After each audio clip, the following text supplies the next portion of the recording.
আসসালামু আলাইকুম। আশা করি সকলেই ভালো আছেন। প্রিয় চাকরি প্রত্যাশী ভাই ও বোনেরা, জেলা প্রশাসকের কার্যালয় জয়পুরহাটে একটা নিয়োগ সার্কুলার প্রকাশ করা হয়েছে। তো এই সার্কুলারে কিন্তু বর্তমান চলমান আছে। সার্কুলারটাতে মোটামুটি বেশ কিছু পদসংখ্যা আছে। সার্কুলারটা আপনারা দেখতে পারেন। আজকের ভিডিওতে আমরা এই সার্কুলার নিয়ে সকল বিষয় জানাবো। তো এইটা একটা জেলা পর্যায়ের সার্কুলার। আপনারা সকলেই জানেন আমার এই চ্যানেলটাতে বাংলাদেশের যত সরকারি চাকরির সার্কুলার আছে, মন্ত্রণালয় অধিদপ্তর, জেলা পর্যায়ে ডিসি অফিস, সিভিল সার্জন কার্যালয়, পরিবার পরিকল্পনা অধিদপ্তর সকল সার্কুলার কিন্তু আমি এই চ্যানেলে আপলোড দেই। এজন্য অবশ্যই আমার চ্যানেলটাতে সাবস্ক্রাইব করে রাখবেন। বাংলাদেশের যত সরকারি নিয়োগ সার্কুলার সকল সার্কুলার আপনি এই চ্যানেলটার মধ্যে পেয়ে যাবেন। অবশ্যই সাবস্ক্রাইব করে আমাদের সঙ্গে যুক্ত থাকবেন। তো এইটা হচ্ছে একটা জেলা প্রশাসকের কার্যালয়ের সার্কুলার নিয়োগ বিজ্ঞপ্তি, যেটা হচ্ছে জয়পুরহাটের। তো আমরা এই সার্কুলারটা পড়ে দেখাবো এখান থেকে কোন কোন পদে নিয়োগ দেওয়া হচ্ছে। জনপ্রশাসন মন্ত্রণালয় উদ্বৃত্ত কর্মচারী গবেষণা ইউনিট এর 14 সেপ্টেম্বর স্মারকের প্রেক্ষিতে ছাড়পত্রের প্রেক্ষিতে জেলা প্রশাসকের কার্যালয় জয়পুরহাট ও এর অধীনে উপজেলা নির্বাহী অফিসারের কার্যালয়সমূহে সাধারণ প্রশাসনের আওতাভুক্ত ১৬ গ্রেড থেকে ২০তম গ্রেডের জন্য শূন্যপদের বিপরীতে নিয়োগ সার্কুলার প্রকাশ করা হয়েছে, যেখানে কিন্তু জয়পুরহাট জেলার স্থায়ী বাসিন্দা যারা আছে শুধুমাত্র তারাই আবেদন করতে পারবে, অনলাইনের মাধ্যমে আবেদন করতে পারবে। তো এই বিষয়টা যদি একটু সংক্ষিপ্তভাবে বোঝানোর চেষ্টা করি আপনাদেরকে, এটা হচ্ছে জেলা প্রশাসকের কার্যালয়ের নিয়োগ সার্কুলার, সেটা শুধুমাত্র জয়পুরহাট জেলার মধ্যেই। তো এজন্য এই সার্কুলারটাতে শুধুমাত্র জয়পুরহাট জেলার যারা স্থায়ী বাসিন্দা তারাই আবেদন করতে পারবে, অর্থাৎ বাকি ৬৩ জেলার কেউ আবেদন করতে পারবে না। শুধু জয়পুরহাট জেলার যারা আছে শুধু তারাই আবেদন করতে পারবে। নারী পুরুষ সকলেই আবেদন করতে পারবে এবং আবেদনটা অনলাইনের মাধ্যমে করতে হবে। তো এই বিষয়গুলো আমরা দেখলাম। এখন আমরা দেখব ১ নম্বরে আছে অফিস সহকারী কাম কম্পিউটার মুদ্রাক্ষরিক, ১৬ গ্রেডের ২টি পদ আছে। তো আপনি যদি এইচএসসি পাস করে থাকেন, শুধুমাত্র এইচএসসি ইন্টার পাস করে থাকেন, তাহলে কিন্তু আপনি অফিস সহকারী কাম কম্পিউটার মুদ্রাক্ষরিকে আবেদন করতে পারবেন। এই পদে ২ জনকে নিয়োগ দেওয়া হবে।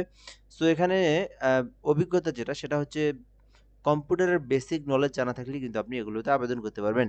২ নম্বরে আছে অফিস সহায়ক ৪ টি। তো আপনি চাইলে এটাতে আবেদন করতে পারেন যদি আপনি এসএসসি পাস করে থাকেন। তো এক্ষেত্রে কিন্তু শুধুমাত্র এসএসসি পাস করেই অফিস সহায়ক পদে আবেদন করা যাচ্ছে। এই পদে আপনার ৪ জনকে নিয়োগ দেওয়া হবে। তো দেখতে পারেন এইটা। তো ৩ নম্বরে আছে নিরাপত্তা প্রহরী ২ জনকে নিয়োগ দেওয়া হবে। এসএসসি পাশে নিজ জেলায় আ আ এই অফিস সহায়ক নিরাপত্তা প্রহরী এগুলো কিন্তু অনেক ভালো চাকরি। পরিচ্ছন্নতা কর্মী, তো আপনারা এগুলো দেখতে পারেন। ঠিক আছে? তো যারা এসএসসি পাশে জব খুঁজে থাকেন জয়পুরহাট জেলার মধ্যে, তারা কিন্তু নিরাপত্তা প্রহরীতে আবেদন করতে পারেন। তারপরে দেখব আমরা ৪ নম্বরে পরিচ্ছন্নতা কর্মী ২ টি পদ আছে। তো এক্ষেত্রে শুধুমাত্র এসএসসি পাস করলেই কিন্তু আপনারা, সরি ৮ম শ্রেণী। পরিচ্ছন্নতা কর্মী শুধুমাত্র ৮ম শ্রেণী পাস করলেই আপনারা আবেদন করতে পারবেন। যারা জয়পুরহাট জেলার বাসিন্দা আছেন ৮ম শ্রেণী পাশে যদি আমার ভিডিওটা দেখে থাকেন, আপনারা কিন্তু এই পদে শুধুমাত্র ৮ম শ্রেণী পাস করলেই পরিচ্ছন্নতা কর্মী ২০তম গ্রেডের এই পদে আবেদন করতে পারবেন।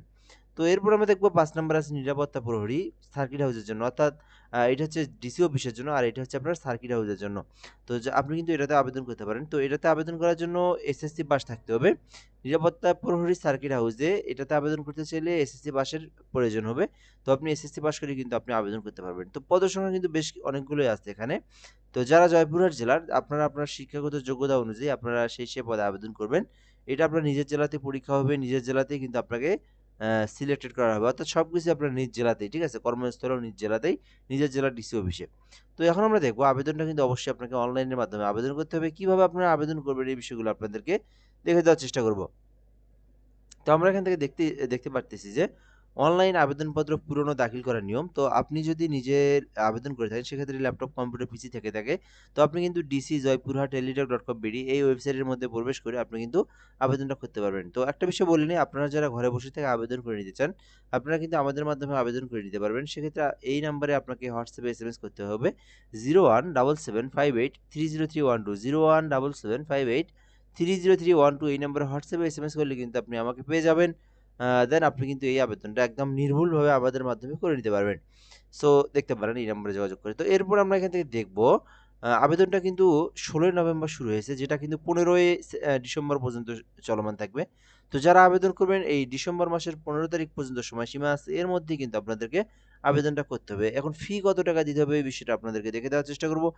তো আপনারা জানেন গ্রেড অনুযায়ী কিন্তু পেমেন্ট ফি প্রদান করতে হয়। তো এখানে বলা আছে যে ১ নং ক্রমিক বিভাগে বর্ণিত পদের জন্য ৳১১২ ফি প্রদান করতে হবে। অর্থাৎ এখানে শুধুমাত্র উপরের যেটা দেখলেন অফিস সহকারী কাম কম্পিউটার মুদ্রাক্ষরিক ১৬ গ্রেডের, শুধুমাত্র ওইটাতে আবেদনের জন্য ৳১১২ ফি প্রদান করতে হবে। আর বাকি যে নিচেরগুলো পদ আছে, তো এগুলোতে শুধুমাত্র ৳৫৬ ফি দিলেই কিন্তু আপনারা আবেদন করতে পারবেন।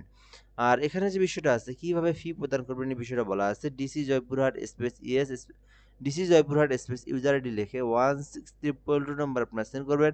পরবর্তীতে আপনারা যে পিন নাম্বার পাবেন DC space ES space pin number দিয়ে 16322 নাম্বারে সেন্ড করলেই আপনার কিন্তু অ্যাপ্লিকেশনটা হয়ে যাবে। তো অ্যাপ্লিকেশন হলে কিন্তু আপনার কাজ শেষ আবেদনের। তো আপনারা যারা আবেদন করবেন করতে পারেন। এই আবেদন 15 তারিখ পর্যন্ত চলবে। এটা হচ্ছে জয়পুরহাট জেলার সার্কুলার। তো এই সার্কুলার নিয়ে যদি আপনার কোনো কিছু জানার থেকে থাকে সেক্ষেত্রে কমেন্ট বক্সে কমেন্ট করে জানাতে পারেন। ইনশাআল্লাহ আমরা রিপ্লাই দিয়ে সেই বিষয়টাকে জানিয়ে দেওয়ার চেষ্টা করব। আর অ্যাপ্লিকেশন করে নিতে চাইলে আমাদের এই হোয়াটসঅ্যাপ নম্বরে যোগাযোগ করতে পারেন বাংলাদেশের যেকোনো সরকারি চাকরির আবেদনের জন্য। ভিডিওটা এ পর্যন্তই। ধন্যবাদ। ভালো থাকবেন। আসসালামু আলাইকুম।